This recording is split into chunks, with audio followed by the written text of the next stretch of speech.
just raised the issue I wanted to throw in next. Okay, so there's this third culture. Everybody uses sign language.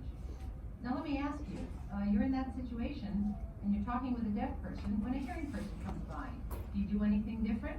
Or you just keep going as usual? Well, it depends. Depends. Wait, I've got a lively audience here. Okay. Yes, I think it depends. I mean, if a person I've never seen comes up and says hi, it sounds like a deaf person, well, I'll keep going. But the minute they slip up and I find out they're hearing, well, it changes. It's just like that. I mean, we sign differently and we act differently. Even if the person tries to convince us they don't want us to, we just do. You know, it's just an automatic reaction.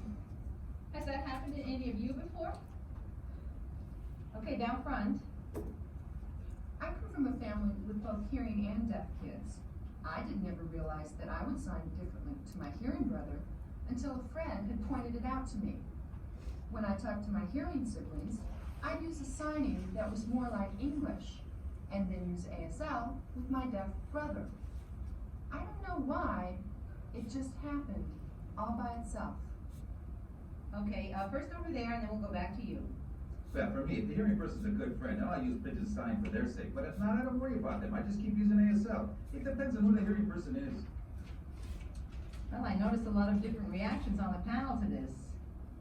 Some of you are feeling one way and the other. Marie? Yes. Well, I think that typically deaf people will code switch when hearing people are around. But sometimes they also don't switch for a specific reason. You know, it's a way to exclude the outsider, and also to demand my right to be fully deaf in my own world. After all, when we are out there in the hearing world day after day, we have to do all of the adapting and accommodating. So when we are in a deaf context, the last thing we want to do is to have to adjust for someone else. Then it's time to set the limits and ask hearing people who want to share our world to take responsibility. And if they can't, well, that's life. It's easier to do this when you don't know the hearing person. You know, if it's an acquaintance or friend, it's almost impossible to not code switch because you don't want to exclude them. It's like we have a built-in radar system that triggers the change in signing whenever a hearing person comes into the signing zone. But you know, we don't only switch language, we also switch topics. If we're talking about very deaf things, like the club or relating personal stories, and a hearing person joins the conversation, well, we're more likely to move on to something more general and less revealing.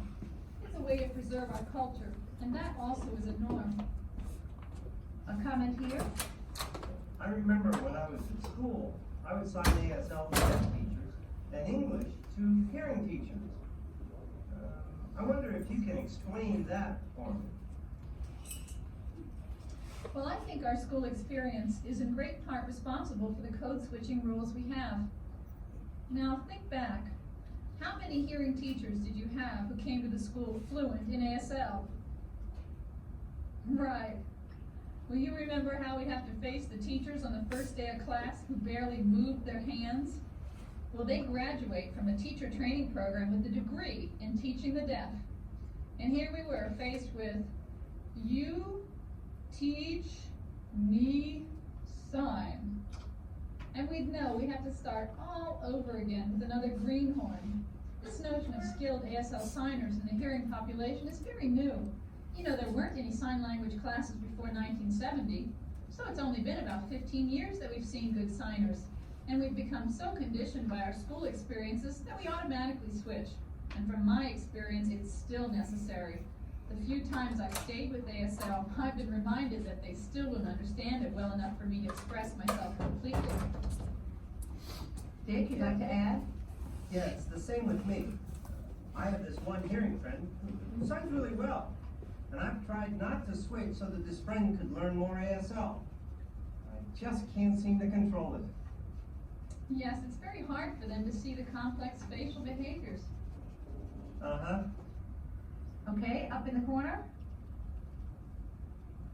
I also think that, you know, because in school we were trained to use our voices with hearing teachers, and yet with deaf teachers, we always used ASL.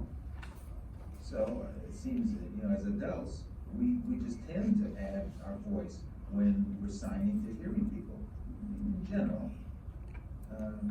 You know, for example, when I'm at work and also with my own hearing children, I just automatically use my voice.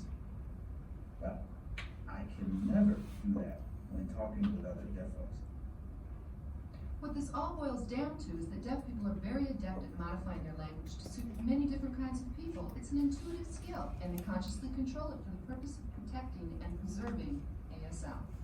Yes, I guess we're bilingual in a way. And bicultural. We keep the two languages separate, English and ASL. And if an English user can't use my language, well, I'll try to match their language. The hearing person usually can't modify their language to accommodate me, so I have to do it. We acquired that skill through many years of experience with hearing people. Deaf people can usually tell after the first sign or two what they have to do to be understood. I mean, it's very easy for us to spot a beginning signer. We don't need a few minutes to decide just one or two halting signs, and it's obvious. Okay, I see a comment down here. I'd like to ask a sensitive question. We seem to agree that deaf people code switch for hearing people. Could be because we feel inferior to them? Is that a possibility? Inferior, Well, who wants it? I think, Marie? Well, I guess maybe that's why. Dick, you wanted to say something? well, I don't know if I'd call it being inferior. I think I just adjust to help somebody I know understand what I'm talking about. Isn't that right? Marie? Yes, I'd like to say that I think we know what it's like to be left out, you know, to be without communication. So I think we're more sensitive to it. When someone we like is around, we want to spare them some of those experiences. I don't think feeling inferior is the reason. Because growing up seeing such poor signers, we were still able to recognize that they are the ones who had the deficit, not us. And if it were true that we felt inferior, well then we would put the blame on our own signing. But we've always had the sense of putting up with the lousy signing. We've known our way is better, that using ASL with deaf kids is good and feels like home, while their way really doesn't. You know, there was a time when I was really confused. I had spent a lot of time in mixed groups, like when I was with the National Theater of the Deaf. I had gotten so accustomed to rapid code switching that I was having trouble keeping the languages separate and the cultures distinct. Then I moved to California, and a friend encouraged me to stop accommodating so much and use more ASL with hearing people. So I tried slowing down my ASL instead of using English with people who could sign and had exposure to deaf culture. Of course, with a new signer or a non-signer, I'd still mouth and gesture, but not anymore with people who I think could handle it. Now I find myself code switching much less, and it's so much better. You know, I travel a lot and have to deal with so many different interpreters. It was so hard to have to figure out how I should match each one so that they could voice for me. It put such a strain on me when I had to present to an audience. It's very difficult to express myself articulately in English, and I certainly can't deliver a whole talk in Pidgin sign. It's hard to think about what to say and worry about making the interpreters understand at the same time. So I finally resolved it by deciding to use my own language, ASL, and to stay with it. It's a conscious decision, and I accommodate by changing the rate and pace, not the language. If the interpreter still needs help, I'll mouth a couple of words. I have also helped the situation by finding out ahead of time about the interpreters and meeting with them before the assignment. This allows me to stay in ASL, even if it's slow, to get my ideas across. You know what I mean? Yes, I've also made the same decision, but I still code switch sometimes. For example, if the whole audience is hearing, my language keeps shifting between English and ASL. I can't get control of it.